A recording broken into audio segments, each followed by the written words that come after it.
नमस्कार, प्रणाम, आदाब, सत श्री अकाल।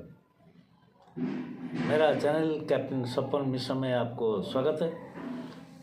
मेरा पुरानी बात दोहरा रहा हूँ, काइंडली वीडियो को शेयर कीजिए, सब्सक्राइब कीजिए, लाइक कीजिए और कमेंट में एक जय हिंद लिख के भेजिए।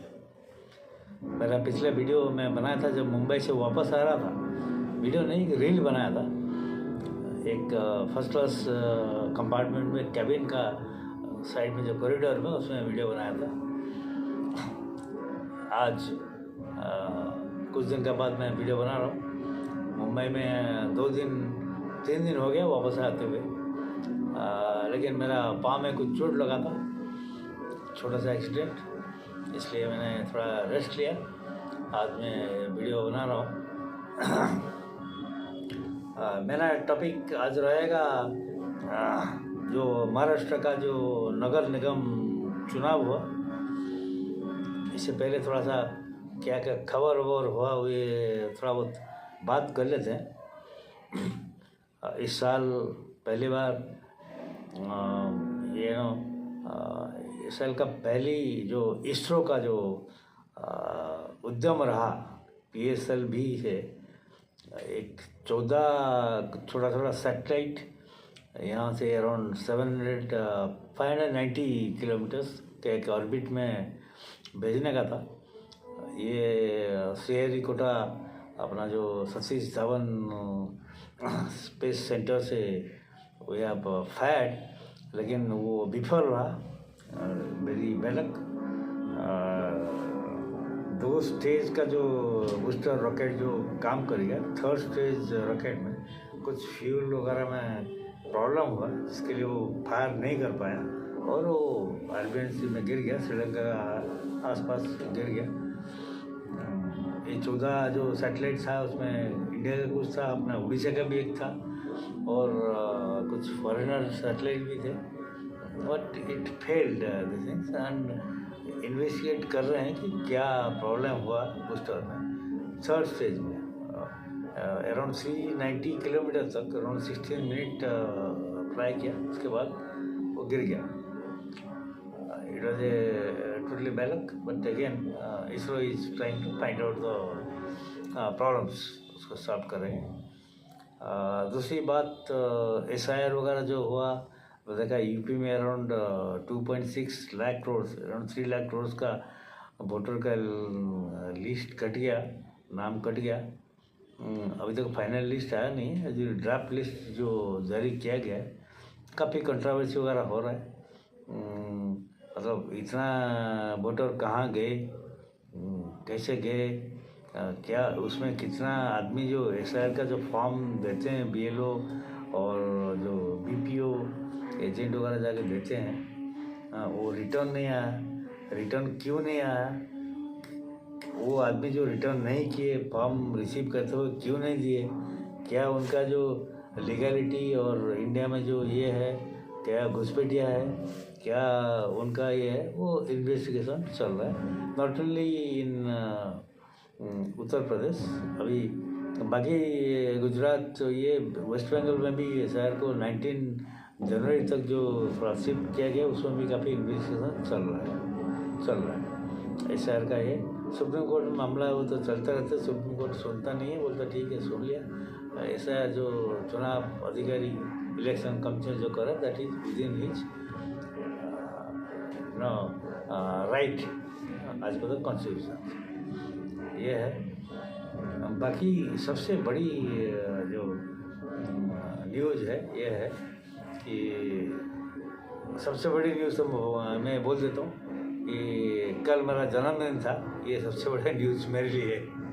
और हमने घर में केक वगैरह नहीं काटा, तो ट्रेडिशनली हमें कुछ घर का खाना बनाया, बिरयानी वगैरह मंगाए थे, खा खो के हमारा फैमिली हमने मेरा जन्मदिन मनाया। I have entered in the 69th years, इसका मतलब अगले साल 70 में पहुंच जाऊँगा। स्टिल एक्टिव, फाइटिंग फिट, आपका सामने बैठ के वीडियो बना रहा हूँ। और दूसरी जो न्यूज़ वगैरह है, सबसे एक छोटा मोटा न्यूज़ है, एक्चुअली कंट्रोवर्शियल न्यूज़ है, जो ईडी ने एक प्रतीक जैन बोल के उनका जो टीएमसी के इलेक्शन एडवाइजर था, जैसे कि ये थे अपने प्रशांत किशोर जैसा संस्था था जो उनको हेल्प करता है डिफरेंट ये। हाँ, तो उनका ऑफिस में ईडी कुछ कोल वगैरह का घोटाले में छापामारी की। उस टाइम पर अपनी उदंडी दीदी ममता दीदी जाके पहुंच गई, पंजाब का पुलिस कमिश्नर और डीजी सबको लेके पहुंच गई, और ईडी का जो पब्लिक जो गए थे अधिकारी उनको सब रोक दिया। उनका जो भी वो सीज वगैरह किए थे, उनका पेन ड्राइव लैपटॉप जो भी सीज किए थे फाइल वगैरह उनको लेके दीदी भागे।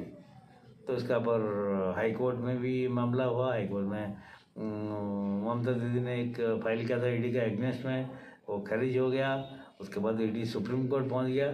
सुप्रीम कोर्ट में मामला सुना, मतलब फर्स्ट हियरिंग हो गए, दीदी को नोटिस भेजा। उन्होंने कहा कि भाई सेंट्रल एजेंसी जो काम कर रहे हैं उनको दखल देने का कोई अधिकार कोई स्टेट एजेंसी के पास नहीं है। तो उन्होंने ईडी ने एक सीबीआई जांच का मांग की।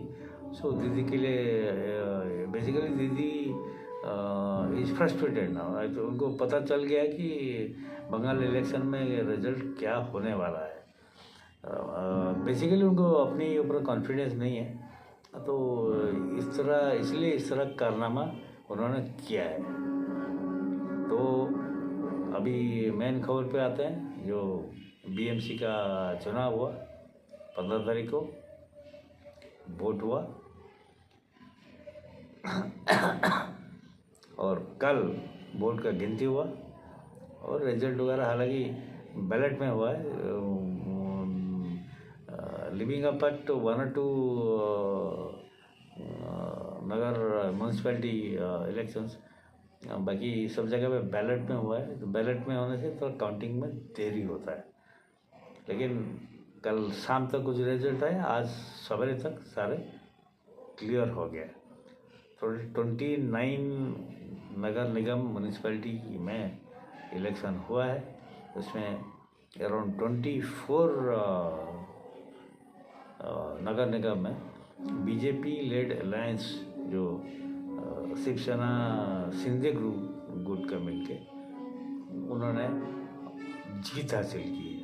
और सबसे बड़ी चीज़ है जो मुंबई म्यूनसिपैलिटी इलेक्शन मुंबई महानगर जो उसको 30 साल का बाद 30 साल तक शिवसेना उद्धव ठाकरे का ग्रुप, उद्धव ठाकरे नहीं बेसिकली बाला ठाकरे की टाइम से 30 साल हो गया ये शिवसेना का कंट्रोल में था। अभी शिवसेना जो उद्धव ठाकरे जो बाला साहब का लिगासी बोल रहे हैं, उन्होंने उनका जो बाला साहब का भतीजे राज ठाकरे महान एमएनएस जो है नगर सम पार्टियाँ उनसे मिल के चुनाव लड़े, लेकिन टोटली ब्लैंक खाली हो गए और सब में बीजेपी लेड अलायंस जीत गए। कांग्रेस का तो बहुत बुरा हाल है, और सबसे बुरा हाल हुआ तो अजीत पवार जो है जो बीजेपी का साथ में महाराष्ट्र में गवर्नमेंट किया है, उन्होंने शरद पवार जी अपना चाचा जी का साथ मिल के एनसीपी का एक नया गठबंधन का ट्राइप करके उन्होंने इलेक्शन लड़ा, लेकिन उनको पब्लिक ने नकार दिया। वो कोई भी सीट नहीं जीत पाए। और कांग्रेस का तो बहुत बुरा हाल है। हाँ, चाहे कोई भी मेजर लीजिए, मुंबई हो, पुणे हो, नासिक हो, संभाजी नगर हो, थाना हो। थाना में तो शिवसेना का जो शिंदे जी का गढ़ है, शिंदे जी उसमें जीत गए। शिवसेना का शिंदे जी का ये कोई भी विदर्भ रीजन हो, जहाँ भी हो, सब जगह बीजेपी का जीत हुआ है। बीजेपी और बीजेपी अलायंस का काफ़ी बहुत बड़े जीत हुआ है। तो ये एक इंडिकेशन है पब्लिक का जो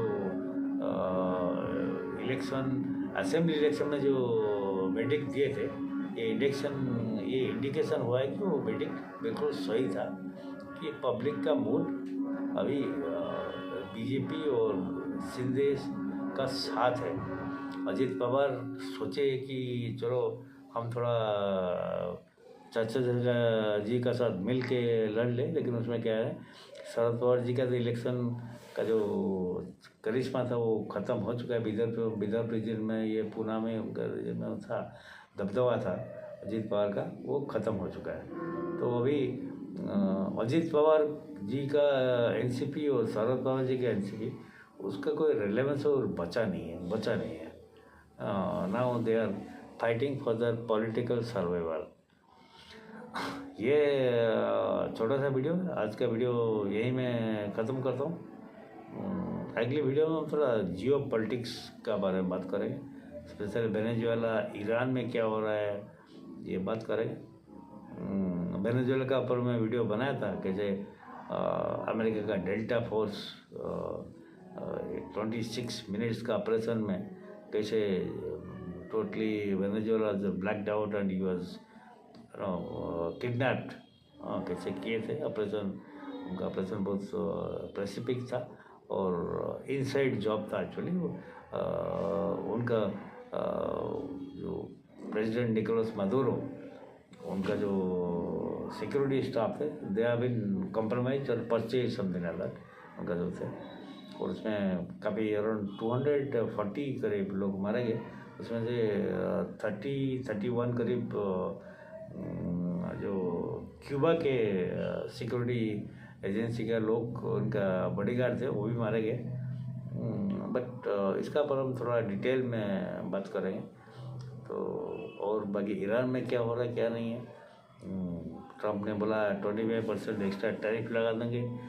और अपनी चाबहार पोर्ट, जो ईरान का चाबहार पोर्ट में हमने काफ़ी इन्वेस्टमेंट कर चुके हैं, उसका पर जो वेबर दिए थे 26 अप्रैल को ख़त्म हो रहा है, जो दैट सैंक्शन ख़त्म हो रहा है। उसके बाद इंडिया क्या करेगा, क्या इतना पैसा उसका डूब जाएगा? क्योंकि चाबहार पोर्ट जो है वहाँ से हम अफगानिस्तान होके सेंट्रल एशिया तक जा रहे हैं। तो इसका पर जियो पॉलिटिक्स कैसे क्या होगा, और वेनेजुएला का जो सिचुएशन है उसमें भी हमने ONGC का भी इन्वेस्ट किया हुआ है, चाइना का भी इन्वेस्टमेंट है, और रशिया का भी काफ़ी इन्वेस्टमेंट है।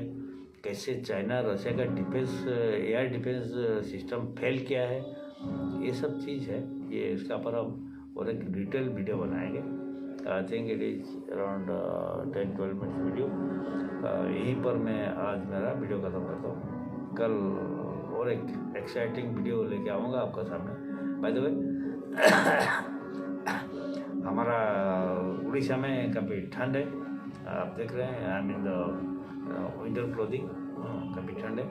और नॉर्थ साइड में जैसे कि जम्मू कश्मीर, हिमाचल, उत्तराखंड, राजस्थान वगैरह में तो ठंड कुछ -डिग्री पे टेम्परेचर गया हुआ है।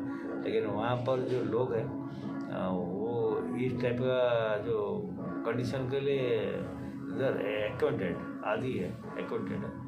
लेकिन हमारा इस साल थोड़ा उड़ीसा में ज़्यादा ठंड पड़ रहा है, इसलिए we are not acquainted with that. That's why here is the winter clothing. बाकी मकर संक्रांति 2 दिन पहले गया है, आप लोगों को अभी थोड़ा लेट है, लेकिन आपको शुभकामनाएं देता हूँ। वैसे पहले मकर संक्रांति के बारे में ये बताना चाहता हूँ कि मकर संक्रांति जो नेशनल फेस्टिवल एक पर्टिकुलर डेट में आता है, 14 जनवरी, मतलब हर साल में 14 जनवरी आता है। बाकी कोई फेस्टिवल देखेंगे जो जैसे कि गणेश पूजा है, दुर्गा पूजा है, ये कोई फिक्स डेट में नहीं आता है, एक तिथि में आता है। जो मून जो चांद का जो मूवमेंट है उसका पर पड़ता है। लेकिन मकर संक्रांति सूरज का फेस्टिवल है। मकर संक्रांति दिन महाप्राण, कहीं पर बिहू, कहीं पर मकर संक्रांति, कहीं पर पोंगल, कहीं पर लोहरी, बहुत सारी नाम से। लेकिन ये नेशनल फेस्टिवल है और सब जगह पे ये मनाया जाता है, बिकॉज ये सोलर रिलेटेड फेस्टिवल।